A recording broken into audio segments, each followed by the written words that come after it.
Greg, you've been in the industry, you've gone through like a full cycle of being in the industry, in this maintenance reliability industry. What's something you wish more people knew about maintenance and reliability? Well, I think there's two things from that, and one is for people not in the maintenance field, and the second is for people who are in the maintenance field. The first, for people that aren't, is that maintenance comes in many different forms, uh, very unique forms sometimes. Infrastructure, resorts, facilities, medical equipment, missiles even, parks, industrial, oil, pulp and paper, just to name a few.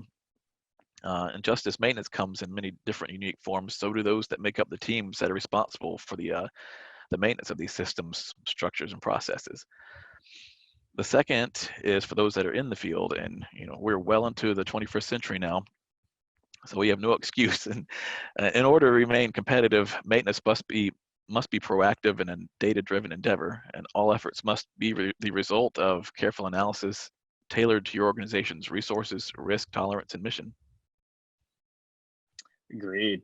I think the future of this space is going to be much, much more data driven. We're already starting to see it with all the predictive technologies, sensors, really helping push this industry forward. And like you mentioned, maintenance reliability comes in so many different ways, shapes, and forms, and so many different facets. So I'm also learning every single day as well.